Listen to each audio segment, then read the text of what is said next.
The year was 2137. Humanity had grown bold. Cities floated in orbit.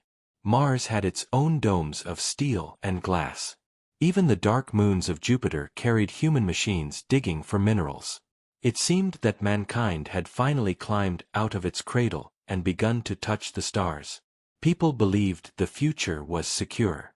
They dreamed of faster ships, bigger colonies, and endless frontiers.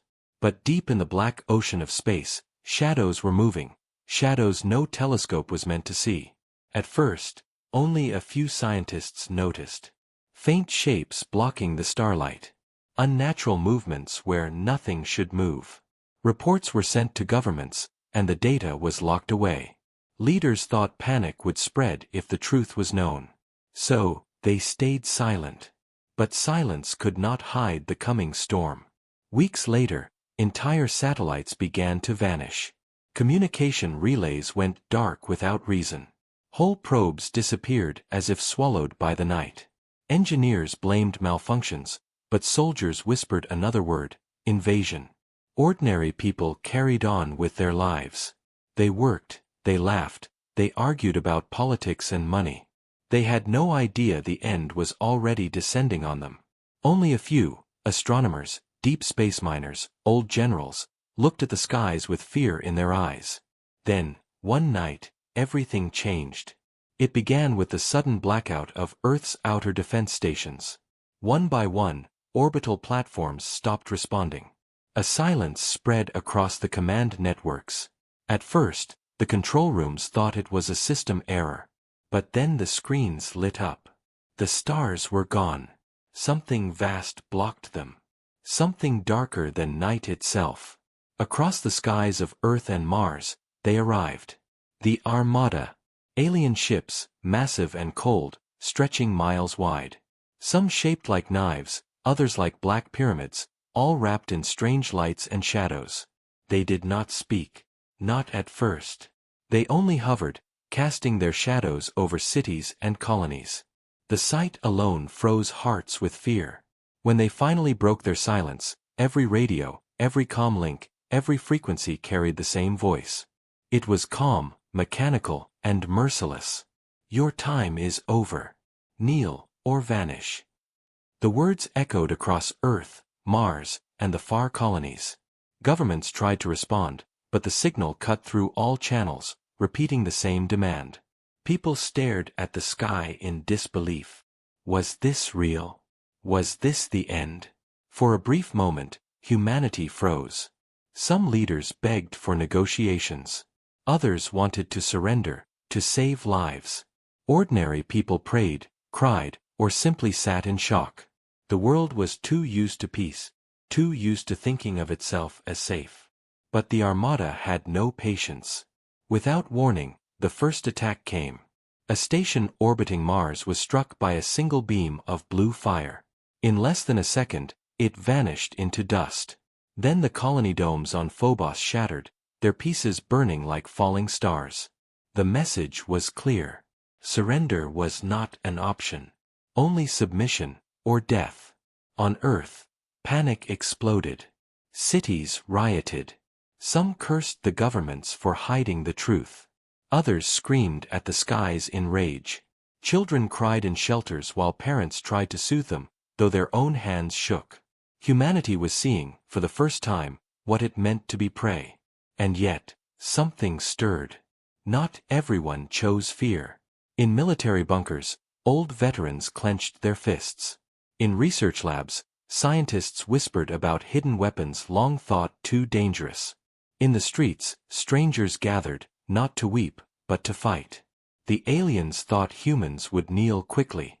They thought fear would break this young species. But they did not understand the nature of humanity.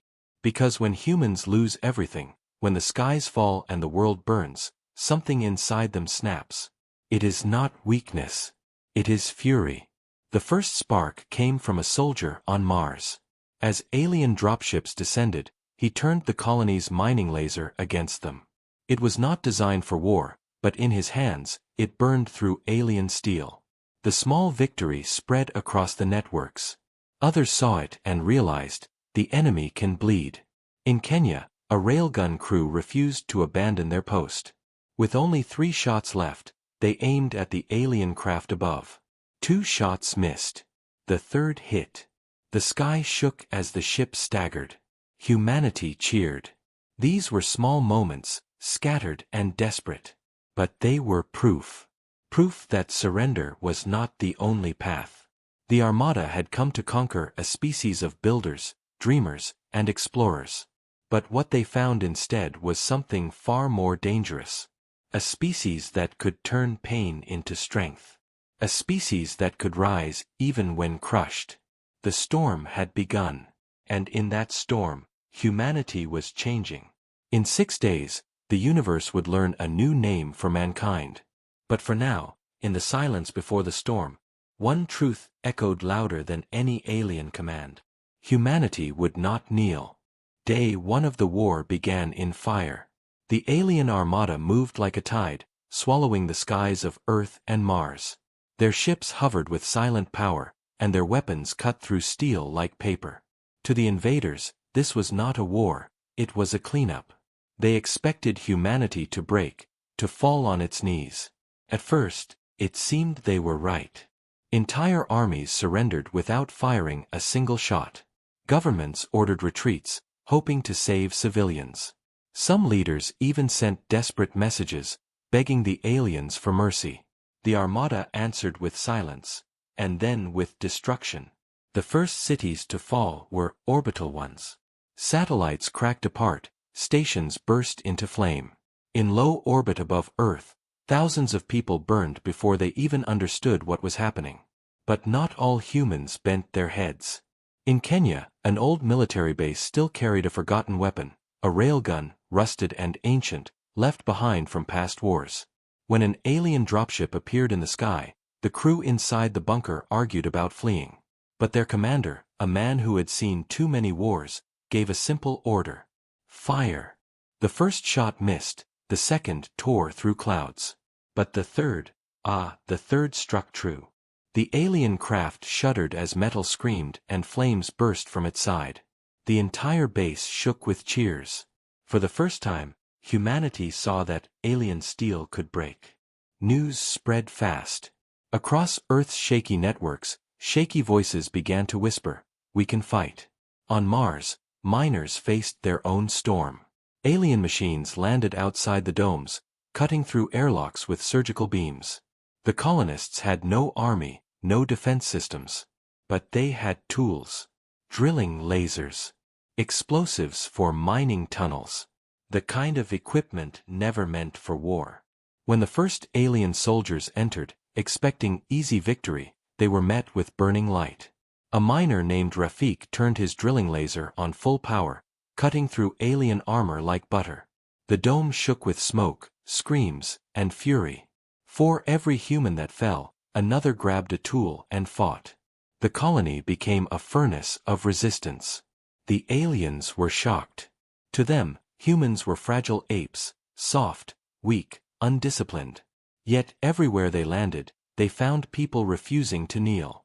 In the skies above New Delhi, fighter pilots launched one last sortie with outdated jets.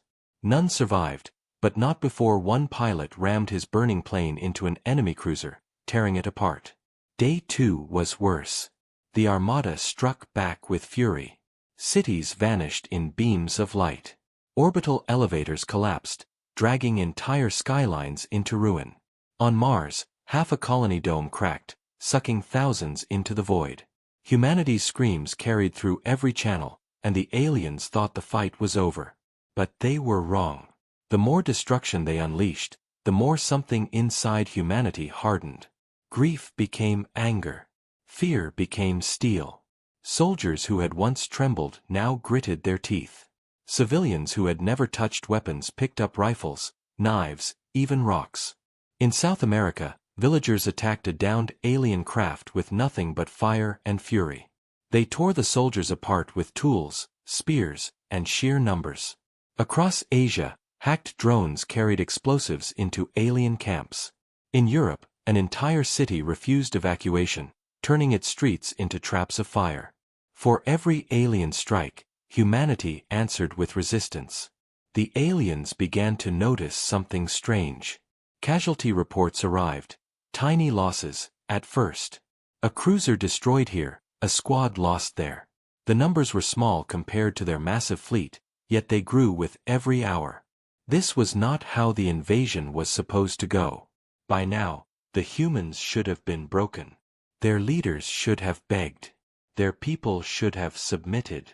Instead, humanity was rising. And it was not just soldiers. It was everyone. Miners, farmers, scientists, children carrying messages through the rubble. Humanity had become a single, furious heartbeat. By the end of Day 2, the Armada still stood strong. Humanity had not won any great victories. But the war was no longer one-sided. For the first time in history, an alien empire realized that Earth was not prey. The Armada had come expecting surrender. What they found instead was resistance. And somewhere, in the smoke of battle, a new fear began to spread, not among humans, but among the invaders. They looked at this fragile species and asked themselves a question they had never imagined before. What happens when humanity truly snaps? Day 3 of the war began with silence, but it did not last. The Armada unleashed destruction unlike anything humanity had ever seen. In orbit above Earth, a single alien cruiser fired its main weapon, and the city of Shanghai vanished in white fire. Millions died in an instant. On Mars, half the domes cracked under alien bombardment. Whole families were sucked into the void, their screams carried away by silence. Grief spread like poison. But grief in humans does not always bring surrender. Sometimes, it becomes something far more dangerous. It becomes fury. Across Earth and Mars, survivors looked at the burning skies and realized the truth. If they did not fight now, there would be no tomorrow. Humanity had no choice but to strike back. It was then that Project Iron Fang was born. For decades, secret labs had hidden weapons that governments once swore would never be used. Artificial intelligence war drones, experimental rail cannons, forbidden orbital EMPs. These had been locked away, too dangerous even for humanity itself. But now, in the shadow of extinction, all those rules burned. Old bunkers opened. Scientists who once feared their own creations now worked with trembling hands to unleash them. Soldiers accepted weapons that could just as easily kill them as the enemy. It was desperate, reckless, but it was all they had. The first true counterattack came not above Earth, but far away, near Europa, one of Jupiter's frozen moons.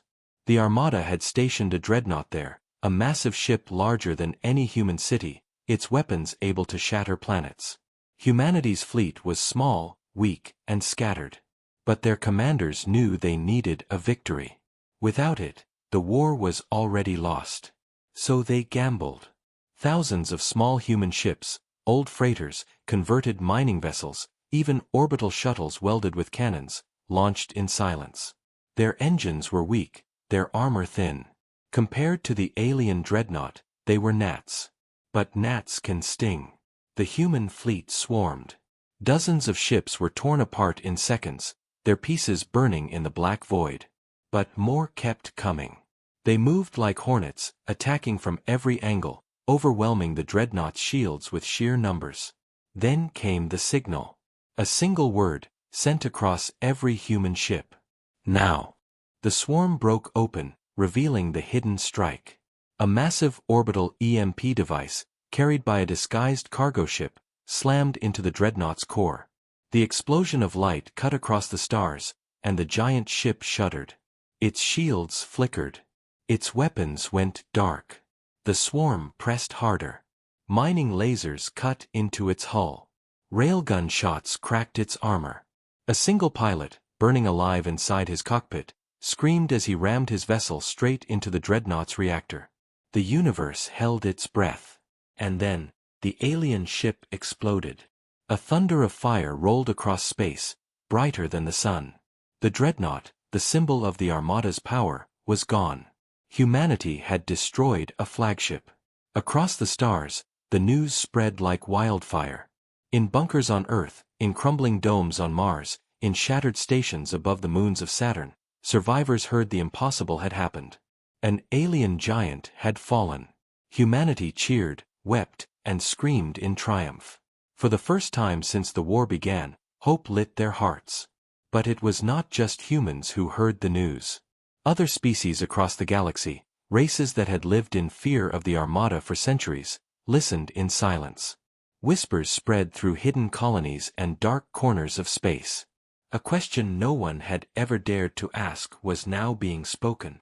If the humans can kill an Armada ship, what else can they do? Back on Earth, the Armada's commanders felt a new sensation, something they had not known for centuries: doubt. This invasion was supposed to be quick, easy, and absolute. Yet here was a species that refused to kneel, a species that had just proven it could wound the undefeatable. Day 3 ended not in silence, but in fire and defiance. Humanity had paid in blood, but they had drawn blood in return. The turning point had come. From now on, the Armada would not face a frightened prey. They would face a predator awakened. And in the darkness of space, as alien strategists argued in fear and anger, humanity whispered the promise that would shape the rest of the war. We will not break. We will make you break. Day 4 of the war opened with thunder. The Armada, humiliated by the loss of a dreadnought near Europa, struck with savage force. Entire cities burned as alien beams carved through Earth's skies. On Mars, the last surviving domes shivered under bombardment. The aliens no longer spoke. They did not demand surrender. They simply destroyed. But by now, humanity had changed. The fear of the first days was gone. In its place stood anger, pure and united. Soldiers, civilians, miners, hackers, children carrying messages through the rubble, everyone fought. Humanity had become a storm. And the storm was only growing stronger. In hidden bunkers, Project Iron Fang released its deadliest weapons. AI war drones, faster than any pilot, swarmed alien ships in suicidal waves. Orbital cannons, once locked away, fired with earth-shaking power. In deep labs, scientists hacked into alien frequencies, turning the enemy's own machines against them. Day 4 and Day 5 were oceans of blood. Billions died. Entire landscapes were turned into fire. But through the smoke, victories shone.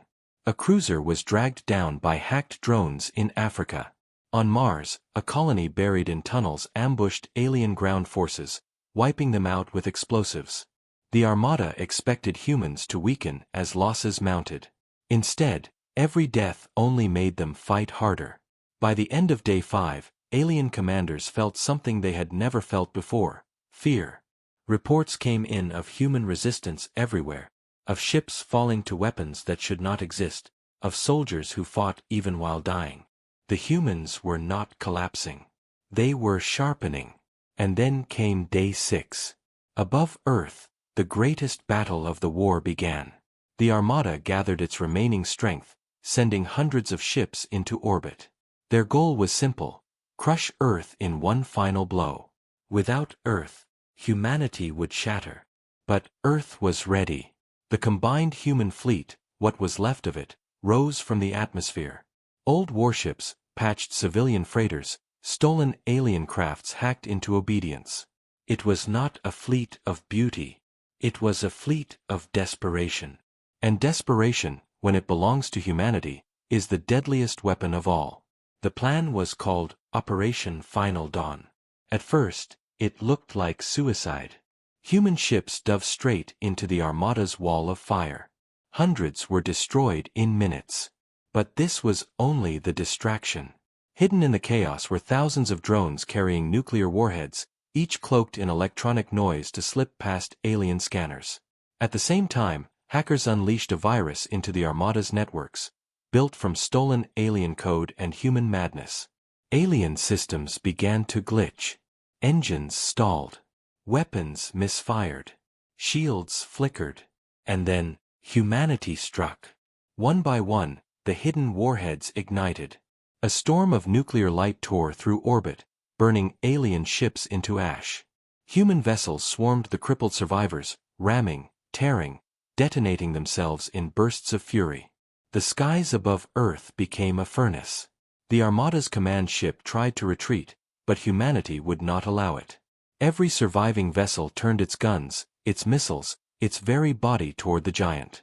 In a final scream of defiance, the human fleet hurled itself forward. The command ship cracked, burned, and exploded. The Armada was broken. Silence fell across the stars. The few alien survivors scattered, fleeing into the dark void. The war was over. Humanity stood, bloodied, burned, and broken, but alive. On Earth, survivors emerged from shelters to see alien wreckage burning in the skies. On Mars, colonists walked through shattered domes but raised their fists in victory. Across every colony, across every ruined city, one truth rang clear. Humanity had not kneeled. The Six-Day War was short, but its echo spread far. In distant systems, species long enslaved by the Armada whispered of Earth. They whispered of fragile apes who fought like demons, who snapped under pressure and became unstoppable. A new name was spoken across the galaxy. Not humans. Not Earthlings. But something darker, something the Armada themselves had muttered in fear. The species that snapped. The Armada had come to break humanity. Instead, humanity broke the Armada. And though the skies were scarred, though billions lay in graves, one truth was carved forever into the stars. This was only the beginning. Humanity had shown its teeth.